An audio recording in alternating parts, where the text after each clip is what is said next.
Assalamualaikum warahmatullahi wabarakatuh. Perkenalkan, nama saya Leni Nur Aini dari Prodi Pendidikan Matematika semester 1. Di sini saya akan menjelaskan tentang pola penalaran geometri atau penalaran geometri. Pengertian penalaran. Penalaran adalah suatu proses berpikir untuk penarikan kesimpulan dari suatu informasi.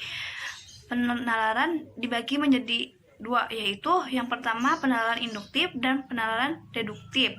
Penalaran induktif yakni mengambil kesimpulan dari beberapa pengamatan atau observasi. Yang pertama contohnya pengamatan jumlah sudut segitiga.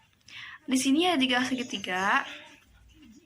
Bila segitiga tersebut dipotong, maka potongan-potongan segitiga tersebut bila disusun akan membentuk sudut 180 derajat. Jadi kesimpulannya jumlah sudut segitiga sama dengan 180 derajat. Yang kedua, ada langkah-langkah penalaran induktif. Yang pertama, observasi langkah-langkah kasus. Yang kedua, jika sifat pada setiap observasi benar, maka simpulannya benar. Bisa dilihat ya, contohnya seperti yang sudah dilihat bahwa ada segitiga sembarang, ada siku-siku, dan ada segitiga sama sisi. Bila ketiga segitiga itu dibagi menggunakan garis bagi, maka akan memiliki titik potong yang sama, yakni di dalam segitiga. Jadi bisa disimpulkan ternyata memiliki kesimpulan yang sama setiap garis bagi pada segitiga berpotongan satu sama lainnya. Kekurangan penalaran induktif yakni bisa mengambil kesimpulan yang salah. Lanjut ke penalaran deduktif. Penalaran deduktif yakni mengambil kesimpulan dari keputusan.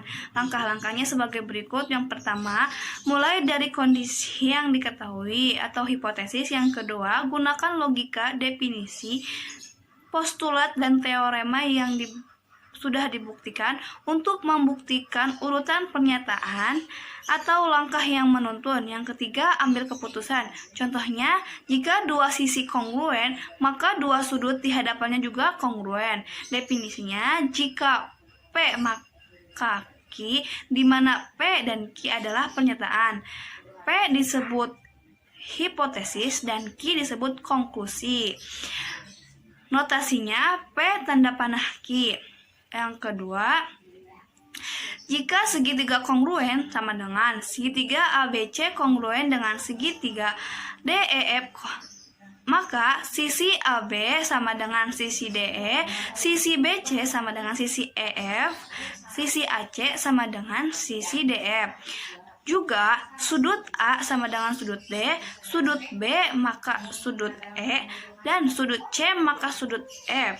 Pernyataannya, dua sisi segitiga kongruen, alasannya yaitu hipotesis. Yang kedua, dua sudut di hadapan sisi yang bersesuaian kongruen, alasannya yaitu sifat kongruen segitiga. Lanjut ke konvers, invers, dan kontraposisi. Pernyataannya P maka Q. Jika bendera Indonesia, maka bendera itu merah putih, berarti bendera Indonesia adalah P dan bendera itu merah putih maka Q. Yang pertama konvers, Q maka P. Jika bendera itu merah putih, maka bendera Indonesia. Yang kedua invers atau kebalikannya, yaitu menggunakan lingkaran P maka lingkaran Q. Contohnya, jika bukan bendera Indonesia, maka bendera itu bukan merah putih. Lanjut ke yang ketiga, kontraposisi, yakni lingkaran Q maka lingkaran P.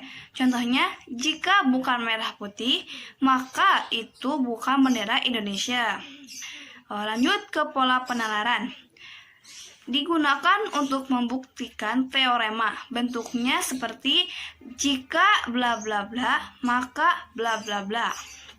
Contohnya, P maka Q itu benar. P diberikan dan disimpulkan bahwa Q juga benar. Pola ini adalah pola modus ponens atau affirming the hypothesis.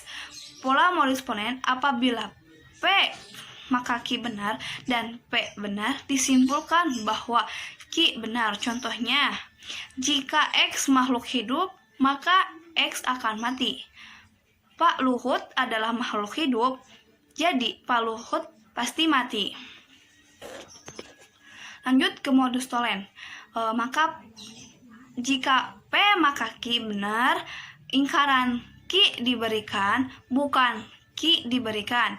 Disimpulkan ingkaran P benar, bukan P salah. Modus tolen, pola yang digunakan sebagai berikut adalah apabila P maka Q benar dan ingkaran Q benar, Q salah. Kesimpulannya, ingkaran P benar atau P salah. Contohnya, jika X orang Bandung, maka X orang Jawa Barat. Widodo bukan orang Bandung, jadi Widodo bukan orang Jawa Barat. Lanjut ke aturan rantai. Digambarkan sebagai berikut. Apabila P maka Q benar dan Q maka R benar, disimpulkan bahwa P maka R juga benar.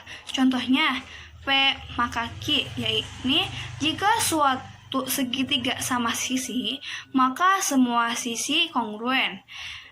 Dan Q maka R benar, yakni jika semua sisi kongruen, maka disebut segi banyak beraturan. Kesimpulannya P maka R. Jadi, jika segitiga sama sisi, maka segi banyak beraturan. Mungkin cukup sekian, kurang lebihnya mohon dimaafkan.